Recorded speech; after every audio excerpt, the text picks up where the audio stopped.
Kasi Inspiration Living Exemplary. Ukuswela kwethu makungasi mfamekisi. Alukho utshintsho nanguqu enobakho ebomini bakho bokuzama ukuhlaziya ubuntu bakho ngaphandle kwegalelo lakho. Uyinxalenye yesombululo yemeko okanye ingxaki ozibona ugaxeleka kuyo. Injongo yam njengesiqhelo ndiqhela ukutsho ndithi kukukhulisa, kukukhuthaza, ukomeleza ukuze uhlaziyeke emandleni.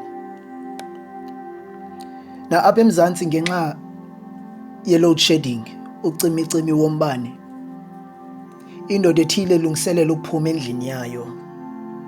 Ithi ngekaphumi njalo kucima umbane, iwise izitixo ngempazamo, iguqe ngedolo izikhangele ezi zitixo zemoto kodwa kuba kumnyama ingaziboni. Ithi xa isondela ngasefestileni ijonge ngaphandle, iphawule into yokuba phaa ngaphandle kuyakhanya njengoba apha ngaphakathi endlini kumnyama nje. Ivula umnyango wendlu, iphumele ngaphandle, isondele ngakwipali yombane. Xa ifika ngakwipali yombane ngaphandle, iqalise ukukhangela izitixo zemoto zayo, iguqe ngedolo. Ibonwa ngummelwane wayo, asondele umeza apha kuyo, athi hayi bomeza, ebusuku apha ukhangela ntoni uguqile nje? Athi hayi ndikhangela izitixo zemoto meza ziwile. Angabi saphozisa amaseko umeza naye aguqe ancedise ukukhangela ezi zitixo. Emveni kwethuba elide bekhangela, abuze umeza kule ndoda, uziwise phi meza izitixo zemoto kuba asiziboni kule ndawo? Ithi le ndoda xa iphendula, ndiziwise phaa ngaphakathi endlini. Akhuze umeza, hayi bomeza, ke ngoku xa uziwise phakathi endlini utheni le nto ukhangela phandle? Ithi impendulo yale ndoda, apha ngaphandle kuyakhanya, phaa ngaphakathi kumnyama. Ivamile le nto ukwenziwa sithi sizwe sintsundu, ukufuna isisombululo ngaphandle ngengxaki engaphakathi kuthi. Ugqiba sisonge izandla, silinde ukulungiselelwa ingxaki engaphakathi kuthi. Bendibheke kugqirha kule veki iphelileyo, ndingaphilanga, ndinentloko ebuhlungu. Ugqirha wandixilonga, wathi ugqiba wandinika amachiza, ichiza ngalinye ngokomlinganiselo othile, endixelela ukuba ndiwasebenzise njani. Unika mna ngondingaphilanga into yoba ze ndithi xa ndifika endlini ndisebenzise le nto andinike yona.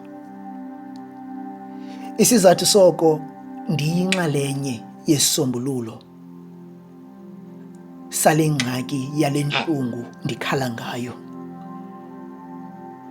Ukuphila kwam kuxhomekeke ekuzimiseleni kwam nakwigalelo nakwinxaxheba endiyithathayo ekusebenziseni oku ndikunikiweyo. Ifana nale nto uThixo ayenzileyo. Umntu ngamnye uThixo unento amnikileyo. Indlela esiyisebenzisa ngayo ixhomekeke kuthi. uThixo usinika umphefumlo, wanika umntu ngamnye ingqondo yokuqiqa. uThixo wakunika isazela sokwahlula kokulungileyo nokungalunganga. uThixo wakunika amandla okudala. Na uthi uTata uSandile Xelishe, kukho into aqhela uyiva ithethwa ngabantu abamnyama. Uthi uye abave esithi le meko sikuyo thina abantu bamnyama yimeko uThixo asibeke kuyo esingenakuzinceda. kungcono ke ngoko sizinikele kule meko sikuyo, siyamkele. Kungenjalo singatshabalala xa sinovuka umnyele. Uthi le nto ngumzekelo wengcinezelo yomphefumlo, ngumzekelo womntu omphefumlo wakhe ucinezelekileyo, nokholelwa ekubeni le meko yentlalo azibona kuyo anakuphuma kuyo, futhi le meko kuyo ayinasisombululo. Le ngcinezelo yomphefumlo ayipheleli kule ndawo, kodwa imenza lowo unezi ngqondo angafuni ukumbona onye umntu omnyama ofana naye ephumelela. EBhayibhileni kukho ibali kuMarko 10 uqala ku-46 yotsho ku-51. Sichazelwa ngehambo yokugqibela kaYesu ebheke eJerusalem. Le hambo yakhe yokugqibela igqitha apha eJeriko. Uhamba nabantu abanintsi abamngqongileyo, ngendiba ndithi ngumpono omxesibe. Kule ndlela agqitha kuyo apha eYeriko kukho imfama icela amalizo ecaleni kwendlela. iBhayibhile ayilixeli ke igama layo, kodwa into eyaziwayo nguyise, ngoba bathi nguBartilomeus.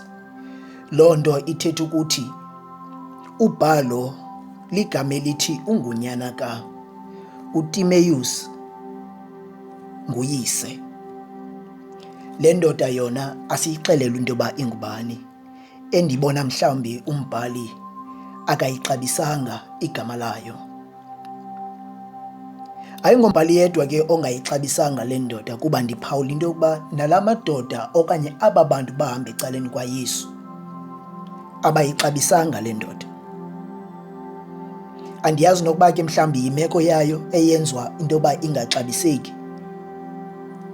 Le ndoda ithi yakuva njengoba ingaboni ngamehlo ayo, ithi yakuva into yokuba kugqitha uYesu,